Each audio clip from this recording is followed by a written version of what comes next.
Hello, everyone. I'm Francesco Mosterts.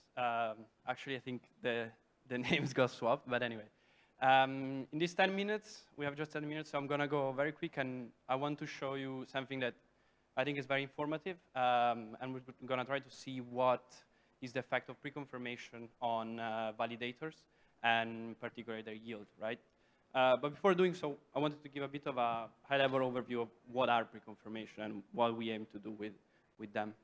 So first of all, pre-confirmation come as a sort of primitive from proposer commitments as a more general, let's say, type of primitive. And proposer commitments, in very blunt terms, are a way for proposers and validators to issue, to provide new types of commitments regarding the block construction process.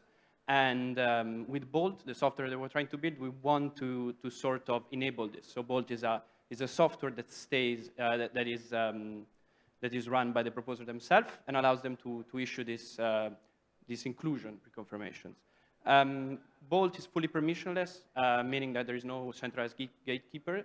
And most interestingly, these proposer commitments and inclusion pre-confirmation is backed by economic collateral, meaning by restate collateral in particular. Before we go into the actual model specification, I wanted to show you that inclusion pre-confirmations have a minimal opportunity cost for validators, mainly because they just provide a guarantee of inclusion of a transaction rather than execution.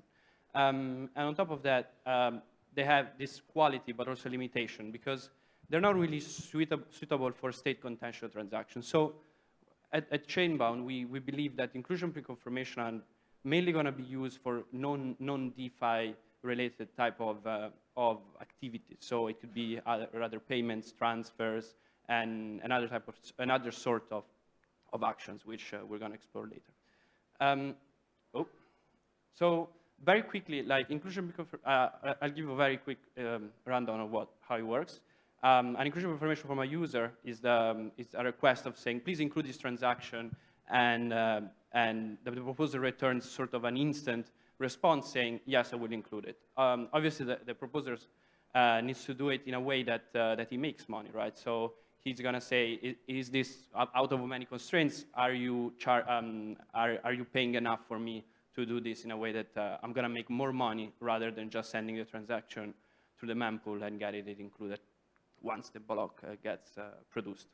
If you don't pay enough, obviously the promise is not delivered by the proposers. So the fact of trying to understand if it's profitable or not is really related to what price, right? What pricing logic is provided by the proposer to include or not this transaction. And with Bolt, we define it as the minimum fee, right? And the minimum fee is expressed through the priority fee, meaning that the proposer will mainly include this a given inclusion transaction if the priority fee is higher than a minimum fee. The minimum fee is specified inside of the Bolt sidecar. Setting a minimum fee is obviously not an easy endeavor, and we developed a whole research analysis inside of Chainbound called Bolt Explore, where we really explore different ways of pricing inclusion pre-confirmation, and we run the model that we're going to show now. So the Bolt Explore, and in the next 6 minutes, we're going to show like how we potentially set the minimum fee, what effect does this have on the current market, what pricing model we could use, and we present two very simplistic models just to have an idea, and what should validator expect in terms of added yield of bringing this new primitive to life. And again, the primitive, to put it very simply, has two big value propositions for the users. One is a much improved UX, meaning that you get an instant confirmation of the transaction that you sent, so there is this sort of continuous feeling in interacting with Ethereum. And the second one is the censorship resistance, meaning that we provide a new pipeline for the user to send the transactions. Rather than sending to the classic mempool or directly to block builders, now you can send it directly to the proposer. So starting with like the inputs that go into this model, which again, the result is going to be what added yield and what change in block value it's going to provide. We have two inputs.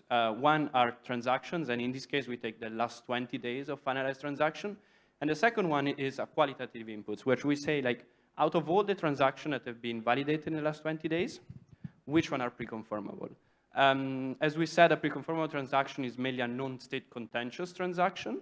So again, it's been, this is a model, so and a forecasting model. So we just took function selectors of type of interaction with the blockchain which we know are not state contentious. For example, transfers, approval, and you can see them there, claims, anything related to NFTs, withdrawals, and a native Ethereum transfer. So these are the type of transaction which we believe are deemed to be pre-confirmed and are deemed to open up to this new type of pipeline that hopefully Bolt and other pre-confirmation protocol will build.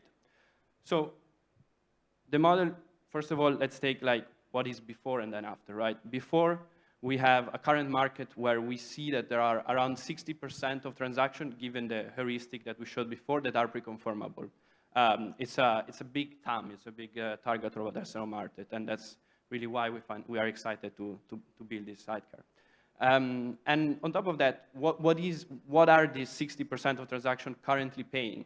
And we see that the majority of them pay between 0 and 2 GUI. So the volatility of the priority fee, it's low, is majority, again, between 0 and 2 GUI. And they are also paying a relatively low price. But this is expected, right? Because it's just, you're paying a priority fee to get included. And with Bolt, we say, we are improving the UX, and we think we can justify a higher fee for them. So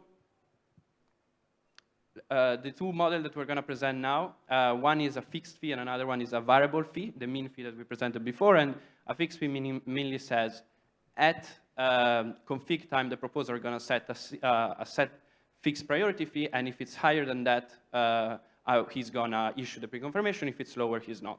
A variable fee instead is going to be adjusted by network congestion. And we're going to use actually something that's already widely used as a pricing model, which is how Geth actually prices the priority fee. So the fixed model, and I think I'm going to need to go a bit faster. So the fixed model has, in the fixed model, we calculate the block value mainly by calculating the difference between what actually the pre-confirmable transaction priority fee is and what the mean fee is. And we run it with different parameters, so like 2, 3, and 5 GUI, for example.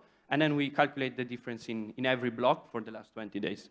And this is really what it shows, right? It shows that if a proposer runs Bolt with a fixed fee of 3 GUI, we can anticipate increase in yield between 2 and 7%.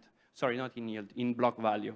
Again, assuming a market participation between 70 and 30%. And here I forgot, but market participation is another factor of the model, which mainly is how many of all of these 60% of pre-confirmable transactions are actually going to be pre-confirmed, because we do not expect all of them to change and go through this new route. We just expect a proportion of them. So it can either be, for example, the orange line is 30% of the 60% actually passes through the pre-confirmation protocol. So this is the fixed fee outcome. And in terms of like correlation to other revenue model, we can see that the fixed, even just running with a fixed fee, we can see that the block value gets increased on more than 90% of the time if the fee is 3 GUI. So because you open up to this new pipeline to send transaction, users have guaranteed inclusion if they have a fixed fee of 3 GUI.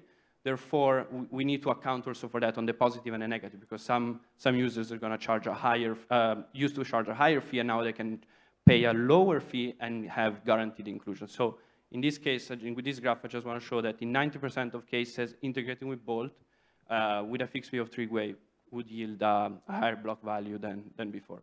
Then we use a variable fee model, which again uses the variable fee factor comes from actually how Geth calculates priority fee, and mainly it uses the 60th percentile of the last 20 blocks priority fee, and adds an additional fee. An additional fee is obviously because of the added how you say UX benefit that pre-confirmation bring. And in this case, you have just charging on one way additional priority fee would yield an increase in block value between 2 and 5%. And this is mainly a graph. So again, variable fee, we have two components of it. We have the parts as variable and additional fee, and here we're showing putting just an additional fee of 1 and running this bold software with the classic pricing that Geth provides. And here instead is to show that actually variable fee is very good at pricing inclusion pre-confirmation. There is low volatility, and still majority of them are between 2 and 3 GUI of total priority fee paid for inclusion pre-confirmation. So I'll run it a bit faster, but the conclusion here is that with fixed fee, we would have potentially have higher returns for proposers, but hindering the success of pre-confirmation because really users could pay more for something they could get for less. And on a variable fee, it actually more accurately prices demand and still have a considerable increase in block value. So at Chainbound, we are more leaning towards having variable fee as a pricing model. And finally, both of these pricing models show something that I think is more interesting, that inclusion pre-confirmation, if they gain adoption and if we have a good integration with wallets and with the whole ecosystem, could provide a considerable increase in yield to proposers and therefore validators.